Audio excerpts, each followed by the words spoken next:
All right, so let's look at number 2 here. And I brought up a screenshot of some of the strategies they talked about in the video, just so we can reference that as we go along, see how we'd apply these strategies to solving a problem. So the first thing I'm going to do is look at strategy 1 right here, and I'm going to simplify all the reciprocal trig functions that I can. I'm going to start with the left side because the right side is just 1, so there's really not much I can do to simplify that.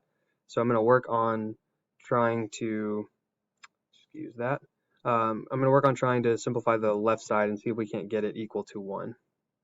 Okay, so how can I rewrite cosecant of x? Cosecant of x could be rewritten as, we see that right over here, that's one of our standard reciprocal trig functions we need to remember. So cosecant of x is the same thing as 1 over sine of x. And that's still divided by sine of x. That sine of x is still there in the bottom. And then let's do the left side or the right side of this fraction. So we've got two fractions here. Cotangent of x, I can rewrite that as cosine over sine. So remember, it's the same thing as 1 over the tangent of x, which is this, I shouldn't be talking while I'm writing, which is the same thing as cosine over sine. And then that's still divided by tangent of x, but let's rewrite that as well. So let's rewrite tangent of x, and that's going to be sine over cosine. That's one of our standard ones as well that we know. All right, so I keep writing that tangent in the bottom, sorry. Sine over cosine. There we go. All right, so it looks like we've made it more complicated, but we can actually simplify some things here in a minute.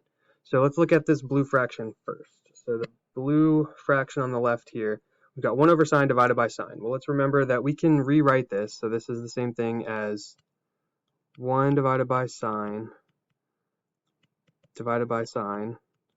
And remember, dividing is the same thing as multiplying by the reciprocal. So this came up earlier in this video, actually, the video that you've been watching. 1 over sine x times 1 over sine x, right, times the reciprocal. So these two are equivalent. And so this gives me 1 over sine squared of x. All right, so we've simplified this original function, which was cosecant over sine, and all we're left with now is 1 over sine squared. So that makes that a little bit easier to deal with. Let's see if we can do anything with the right fraction now. So this right fraction, we've got cosine x divided by sine x, all divided by sine x divided by cosine x. So this is a really nasty fraction, but what we can do is, just like we did over here, we're going to rewrite this. So let's write this as cosine x divided by sine x, and then times the reciprocal. Well, we'll go ahead and write divided. We'll do all the steps just to see it. So this is divided by sine x over cosine x. So I haven't done anything here except to rewrite it as with a division sign instead of a fraction bar. Now I'm going to multiply by the reciprocal. So now I'm going to multiply cosine x divided by sine x times the reciprocal of this, which means I'm going to flip it over. So now I have cosine x over sine x. So what is this going to give me? Now I have common denominators here, which doesn't even really matter because I'm multiplying. So now I'm going to have a cosine squared in the, let's do this in a separate color. Cosine squared in the numerator, cosine times cosine is cosine squared, divided by sine squared in the denominator. So sine squared is in the denominator. All right, well, now we're getting somewhere here. At least it seems like we are. And let me make sure I'm careful here. This is a minus sign, actually, not a multiplication, because up here in the original problem, these were being subtracted. So all we've done is dealt with this side of the fraction, or this fraction, then we've dealt with this fraction, and now we're combining it back together. And so we've got this new fraction here. And we did that by rewriting all of the reciprocal trig functions as our standard trig functions. Okay, so we're getting close. We need this to be equal to 1, ultimately. All this needs to be equal to 1. So we need to figure out how to do that.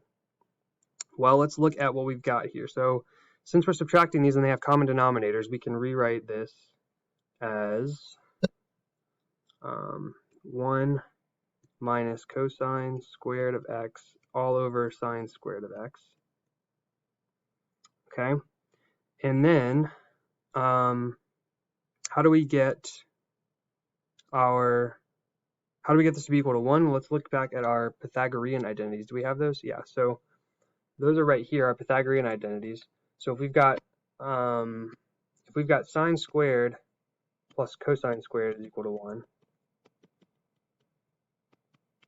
And this is also on your cheat sheet. So if you look at your cheat sheet, this identity is actually already on there, but I'm just going to show you how to derive it in case you only had this one to work with.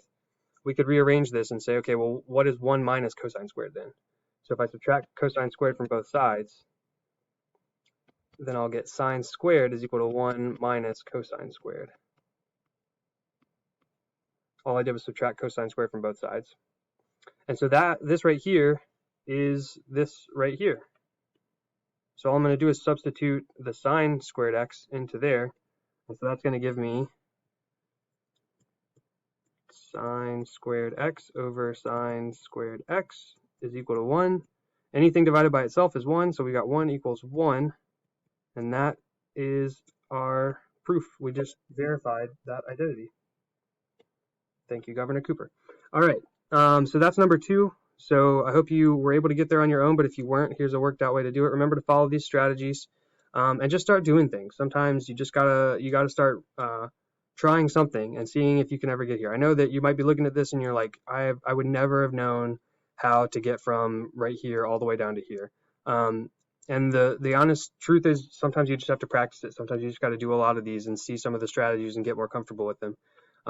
But this is something that's going to come up a lot in your algebra and trig class at SAU. So it's something that Mr. Gordon and I both thought was important for you all to at least see a little bit of and practice with before you get there. So keep at it, keep practicing.